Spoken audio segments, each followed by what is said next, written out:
I thought I knew everything about my wife, but I couldn't have been more wrong. The betrayal hit harder than I ever imagined. My world shattered when I discovered her secret, and what followed was a series of twisted games that blurred the lines between truth and lies.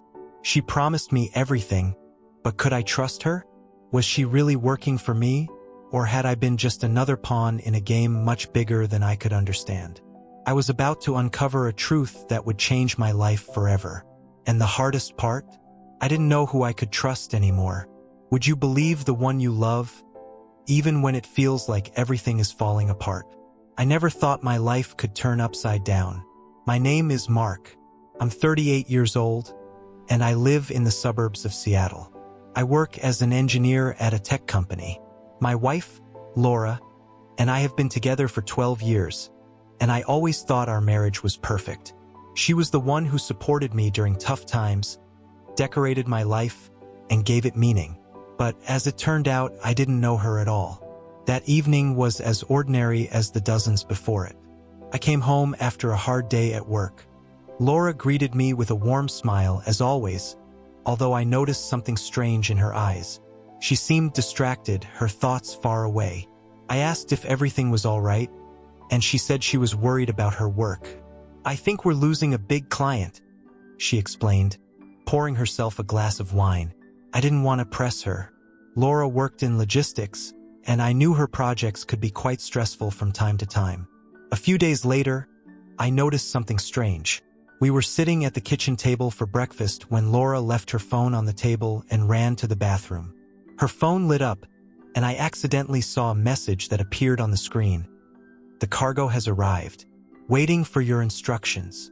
The sender was someone named Rachel. I was curious. Laura had never mentioned any Rachel, and the context of the message was, to say the least, unclear.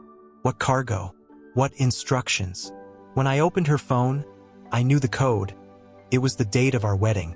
I saw a few strange photos. In one of them, Laura was standing in an expensive nightclub.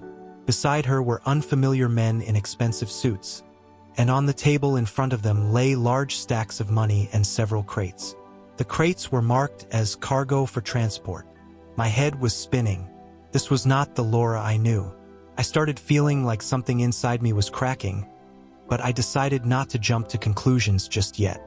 That night, I lay awake, watching Laura's calm face as she slept beside me.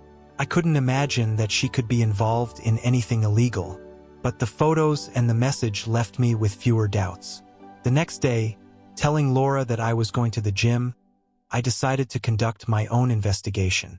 One of her messages contained an address, which I saved. It was located on the outskirts of the city, in an old industrial area.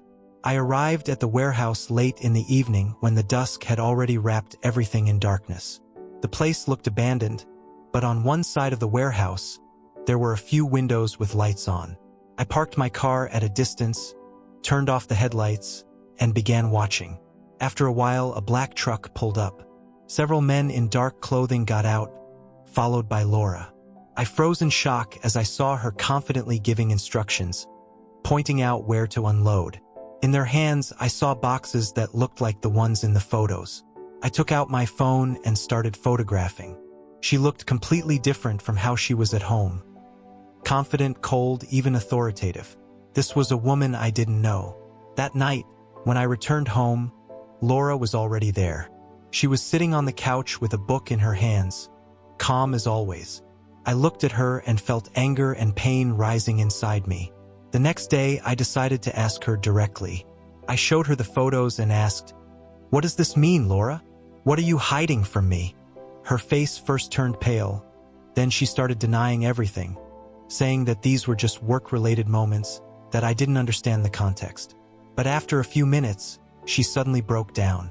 "All right, Mark, you want to know the truth? This is my job. I smuggle illegal goods. But it's not what you think."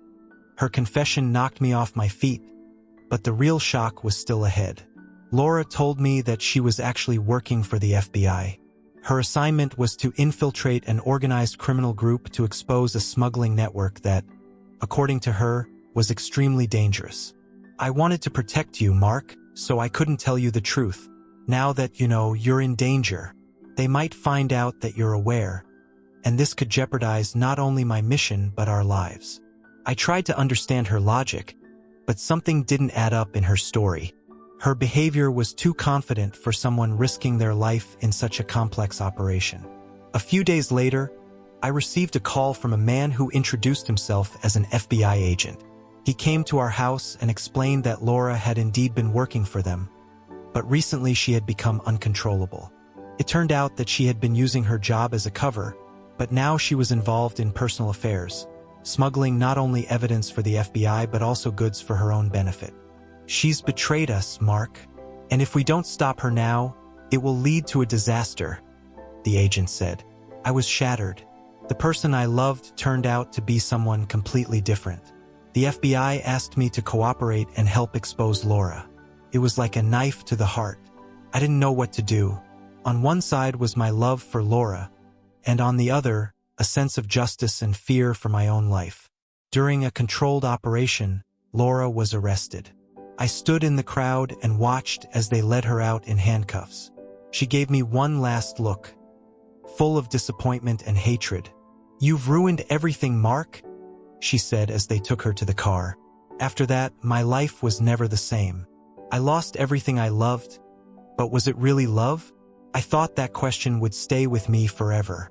After Laura's arrest, I thought the worst was behind me. My heart was broken, but I still tried to understand how the woman I loved could have been living a double life. But the real blow was still ahead. A few weeks after the FBI asked me to help with their operation, I received a call from Laura's lawyer. She asked me to meet with her at the detention center where she was being held. "Mark, I still love you. Everything I did was for us," she said through the glass in the visitation room. Her words sounded so sincere that I almost believed her. I tried to understand why she had done this. She begged me to support her, talking about her plans to cooperate with the FBI to shorten her sentence. However, during our conversation, I noticed something that changed everything. On her wrist was a bracelet I had never seen before. It was an expensive piece of jewelry with gold and diamonds, completely out of her style. "Where did you get that bracelet?" I asked. Laura hesitated for a moment but replied that it was a gift from a friend. Her eyes shifted away, and I knew she was lying. That night I couldn't sleep. Something about Laura's behavior kept me uneasy. I remembered everything that had happened over the past few months and realized there was one more puzzle piece that didn't fit into the bigger picture. I reached out to one of the private detectives I knew through work. He agreed to help me for a small fee.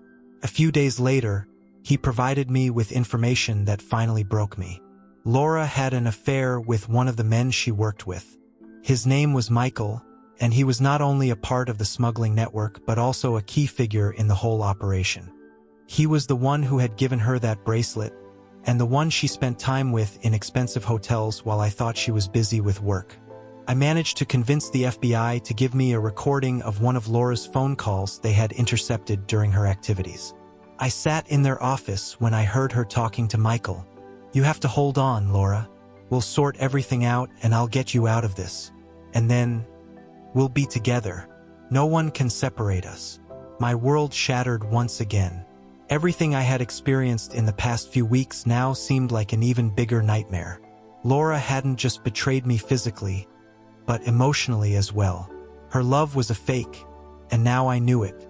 When I met with her again, she was sitting at the table with such a calm demeanor as if nothing had happened. I couldn't hold back my emotions and blurted out, "How could you? You betrayed me with this Michael while I believed you were saving our lives." Laura looked at me with pain and despair in her eyes. For the first time in all these months, she didn't seem confident, but lost. Her voice trembled. "Mark, I understand how this looks. I know that everything you've learned makes you doubt me. But you have to know I did this to protect us. Michael is part of this mission. I pretended to trust him, to accept his gifts, to gather more evidence. Yes, it was risky, but it was the only way to infiltrate deeper into the organization." She paused, then added, "I know I betrayed your trust, but I swear, Mark, I never betrayed you as a man. Michael means nothing to me, It was just a game, dangerous but necessary. I couldn't tell you earlier because it would have endangered not only me but also you." I sat in silence, hesitating. Her words sounded convincing. Her tears seemed genuine. And most importantly, I still wanted to believe that the Laura I loved couldn't be the person who would betray me. "Are you sure this is the truth?" I asked. She nodded, squeezing my hands. We decided to act together. Laura convinced me that the FBI might not be entirely honest either. She suspected that there were people within the agency playing both sides. "It might be a trap, Mark. They want to use us and then just get rid of us. We have to find the real truth." Laura was released from prison after agreeing to cooperate with the investigation. It was hard for me to believe, but everything pointed to the situation being much more complicated than I had thought. We decided to use her connections to expose both Michael and those behind the whole operation. In the following weeks, Laura played a risky game. She maintained her relationship with Michael, pretending to trust him, but at the same time recorded every conversation they had. We analyzed these recordings together, finding clues that could help us understand who was at the top of this scheme. One day, when Laura returned home after another meeting with Michael, I noticed something strange. Her phone, whose password she had changed to a new one, was accidentally left unlocked. I hesitated but eventually decided to check. Among her messages was one that struck me like a bolt of lightning. "He still believes you. Stay careful, but soon this will end. Your role in this is more important than you think. Sender, Michael." My hands were trembling as I realized that this message had been received just a few hours ago. Everything she had told me could have been a lie. I stood in front of the bathroom mirror, feeling a cold wave of fear wash over me. The next morning, I decided to confront her. Laura was sitting at the kitchen table, drinking coffee as if nothing had happened. I threw the phone in front of her on the table and asked, "What's this, Laura? Is this also part of the game?" She froze for a moment, then looked at me with desperation. "Mark, it's not what you think. Michael suspects me. This was his test. If I hadn't responded, he would have figured everything out. I had to play the role to the end." Her explanation sounded logical, but trust had been irreparably broken. That night, we decided to end the operation. Laura arranged a meeting with Michael, promising him that she would deliver the last shipment of goods. We informed the FBI and prepared ourselves to finally expose the network. The operation went according to plan, until betrayal happened. During the raid, it turned out that Michael had also been playing his own game. He knew about our double life and used this information to set us up. The FBI arrived too late. Michael and his people had vanished, leaving only traces behind. But the worst was yet to come. The next morning, I received a message on my phone. "Now it all depends on you, Mark. You know who your real enemy is." There was no sender. This was the beginning of an even bigger game, where I found myself caught between the FBI, criminals, and my own wife, who could be either an enemy or an ally. What was the truth? And could I ever trust Laura again? These questions lingered with me, like a shadow that now followed me everywhere. The message I received left me at a dead end. Who sent it? Why mention me? And what did "it depends on you" mean? I could feel the invisible threads tightening around me, turning life into a rope trap. Laura tried to comfort me that night. She seemed sincere, but I couldn't shake the feeling that she was hiding something. Her words sounded right, but her eyes betrayed exhaustion, fear, and something else. Something I couldn't decipher. "We have to be careful," she said. "If Michael is still free, he won't stop. He hates traitors and he knows I'm working against him. We have to trust each other." Trust. That word now seemed so distant. The next morning, I called Agent Gordon, our contact at the FBI. His voice was dry and cold. "Mark, we've lost Michael's trail, but your data could still help us. You need to stay in contact with Laura. We suspect she might become bait to lure him back into contact." I didn't like the tone of this. They were talking about my wife as if she was just a tool. When I started asking if they had any evidence that Laura was actually working with them, Gordon evaded the question. "Mark, you need to trust us. If you start doubting, it could cost you your life. But who was really on my side? The FBI, Laura, or perhaps no one at all? When I got home, I decided to listen to Laura and Michael's recordings once more. Something in their conversations, which I had missed before, now stood out. In one of the discussions, Michael said, "Your husband doesn't even realize how good an actress you are. If he finds out, it will be the end." What did that mean? Laura again assured me it was just his way of manipulating. But in her voice, there was also fear, like that of someone getting too close to the truth. A few days later, I received another message. "Do you want answers? Meet me tomorrow, 10 o'clock. Doc number 7. No wife, no agents." This time, I didn't inform the FBI. I decided to act on my own, even if it was risky. Doc number 7 was an abandoned place. When I arrived, only Michael was there. He looked calm, even friendly. "Mark, glad you came. I knew you wanted the truth. I can give it to you, but you have to understand, the truth is not what you expect." His words were intriguing. He explained that Laura had been playing a double game, but not in the way I thought. She never worked for you or the FBI. She worked only for herself. All this time, she was building her path to the top. She used me to infiltrate the network, used you to create an alibi, and now she plans to sell the information to our enemies. I was stunned. It sounded like fantasy, but Michael had proof. He showed me Laura's correspondence with other key figures in the criminal world.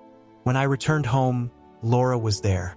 She immediately realized I had learned more than I was supposed to. "Mark, you have to understand. What you heard is only part of the story. Yes, I worked for myself, but not to betray you. I wanted to create a new life for us, one where no one would find us." Her words sounded sincere, but now I knew she could convince anyone of anything. It was at that moment that the FBI agents broke down the door. They came to take us both. Gordon entered the room, looking calm. "Mark, your time is up. We know you helped Laura, and that makes you an accomplice." Laura tried to say something, but her words were drowned out by the sound of handcuffs clicking shut on her wrists. The next few months became a nightmare for me. Laura disappeared from the scene, likely taken into custody for protection or a new deal. The FBI had used me just as much as they had used her. I was left alone, with unanswered questions and a shattered life. But one morning, I received another message. "Mark, this is not the end. I will return, and then you will understand everything." I no longer knew if it was a promise or a threat, but I knew one thing: my game was not over. Every day after that message felt like waiting for a hurricane. I couldn't know when or how Laura would appear, but something deep inside told me it would be a spectacular finale. The FBI no longer kept me under surveillance. They got what they needed and, as expected, simply discarded me like a used tool. I tried to return to normal life, but Laura's shadow haunted me. Her words about returning haunted my dreams. I knew that when it happened, the world would turn upside down again. One evening, when I returned home, the door was open. I froze, my heart racing. In the kitchen, holding a glass of wine, stood Laura. She looked calm, even beautiful, but there was a fire in her eyes that I had never seen before. "Mark," she began, "it's time to end the game." Laura explained that her disappearance hadn't been an accident. She had made a deal with both Michael and the FBI. Her real goal wasn't to escape, but to take control of the entire criminal network. And she had succeeded. "I wanted to create a safe place for both of us, Mark. But to do that, I had to become someone you never imagined me to be," she said. She explained that Michael was now dead. The FBI had set up an ambush, but only thanks to her information. Now she was the only one who knew the entire structure of the network and held the keys to its dismantling. But instead of turning everything over to the authorities, Laura had used her knowledge to make herself indispensable. "They can't arrest me, and Michael is gone. Everything now belongs to me," she said. Her voice was calm, yet cold as ice. "Why are you here, Laura?" I asked. "Because I want you to be with me. We could start over, Mark. All of this is for us." Couldn't believe my ears. She was offering me to be part of her new life, a life built on lies, blood, and crime. No, Laura, this isn't the life I want, I said, feeling my hands ball into fists. Then you're my enemy, Mark, she quietly replied. I knew I couldn't trust her, but I also understood she wouldn't just leave. I had already informed the FBI about her possible appearance. This time, I was sure they would go all the way. As Laura stepped closer to take my hand, the door was smashed open again. Agents burst into the house, but this time, Laura was ready. She pulled out a gun, but didn't aim it at the agents. I won't let you take what I've built, she said, and pointed the weapon at me. This is your choice, Mark. Either you're with me, or we end it here and now. My choice had already been made. I just stared at her, realizing that the woman I had loved was long gone. In that moment, one of the agents fired. Laura fell to the floor, her eyes still fixed on me. There was something indescribably familiar in them. Love, pain, and disappointment. She tried to say something, but her words dissolved into the air. After that, I didn't feel relief. Laura had left behind not only traces of lies, but also questions I would never find answers to. I tried to start life again, but every day reminded me of what had happened. Sometimes I get strange messages with no signature. You made the right choice, but you are not free yet. Maybe it's just my demons. Or maybe this is only the beginning of a new game. I made my choice, and although I decided to walk away from that dark world, did I really leave it behind? Is the real choice just another manipulation in the hands of those I can't trust? We all want to believe in the best, but can we really rely on the people we love the most? What would you do in my shoes? Would you go to the end, even knowing that the truth could be worse than the lie? Share your thoughts in the comments.